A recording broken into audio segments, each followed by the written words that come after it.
గురువుగారు ఛత్రపతి శివాజీని వీర శివాజీగా తీర్చిదిద్దింది సమర్థ రామదాసు.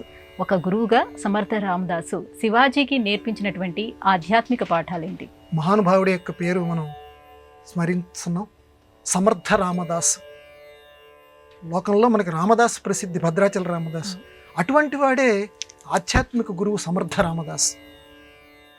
గురువు అనేటువంటి వాడు శిష్యుడికి సంబంధించినటువంటి ఏ అవకరం ఎక్కడ ఉందో దాన్ని ఎప్పుడు సరిచేయాలో అప్పుడు సరిచేస్తాడు. శివాజీ ఒకరోజు కోట కడుతున్నారట. కోట కడుతుంటే 100 మంది కూలీలు పనిచేస్తున్నారు. పనిచేస్తుంటే శివాజీ అంతటి వాడు, ఎందుకంటే మానవుడే కదమ్మా ఎవరైనా సరే, మానవ బలహీనతతోటి ఇంతమందికి నేను ఉపాధి కలిగిస్తున్నాను కదా అనుకున్నట్టు. పైకి చెప్పల, మనసులో ఒక అహంభావం ఏర్పడుతుంది ఎవరికైనా సరే. నేను ఇంతమందికి నేను పోషిస్తున్నాను కదా అని, ఇంతమందికి నేను ఈరోజు అన్నం పెడుతున్నాను కదా, ఇంతమంది నా దగ్గర పని చేస్తున్నారు కదా, ఇన్ని 100 మంది కూలీలు ఈ కోట కడుతూ అనుకున్నాడు మనస్సులో. సమర్థ రామదాసు ఎంత మహిమాన్వితుడంటే శిష్యుడి మనస్సులో ఉండేటువంటి అభిప్రాయాన్ని కనిపెట్టాడు. వెంటనే అతనిలో ఉండేటువంటి ఆ అవలక్షణం ఏదైతే ఉందో దాన్ని పోగొట్టాలనుకున్నాడు. ఒక రాయి తీసుకున్నాడు. ఒక రాయి తీసుకుని ఇలా విసిరేశాడు బండకి విసిరేస్తే ఆ రాయిలో నుంచి కప్ప బయటపడింది. శివాజీ ఆశ్చర్యపోయాడు.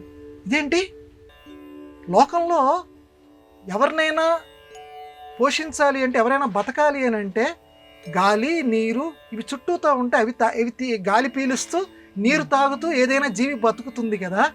రాయిలో కప్ప అలా బయటకు వస్తూ బెక్కబెక్కలాడుతుంది. ఈ రాయిలో ఉన్నటువంటి కప్ప ఎలా బతికింది, అసలు ఎలా బయటకు వచ్చింది? అప్పుడు ఆయనే వివేచనాశీలి కనుక గురువుగారు చెప్పకుండానే పాఠం గ్రహించేశాడు. రాతిలో ఉన్న కప్పని కూడా బతికించాడు. రాతిలో ఉన్న కప్ప యొక్క పోషణ బాధ్యత కూడా భగవంతుడే చూసుకున్నాడు. దానికి గాలి నీరు ఎలా ఇవ్వాలో ఆ భగవంతుడిచ్చి దాన్ని బతికించాడు. మరి ఇంతమంది బయట ఉన్నటువంటి పోషణ బాధ్యత ఎవరు తీసుకుంటున్నారు? భగవంతుడే తీసుకుంటున్నాడు. కానీ అహంకారినైనటువంటి నేను ఏమనుకున్నాను, ఇంతమందిని నేనే పోషిస్తున్నాను అని చెప్పి ఆ భగవంతుడి యొక్క మహిమాన్విత గుణాన్ని నేను గుర్తించలేక నేనే నేనే నేనే అనేటువంటి ఒక భావనలో నేను పడిపోయాను.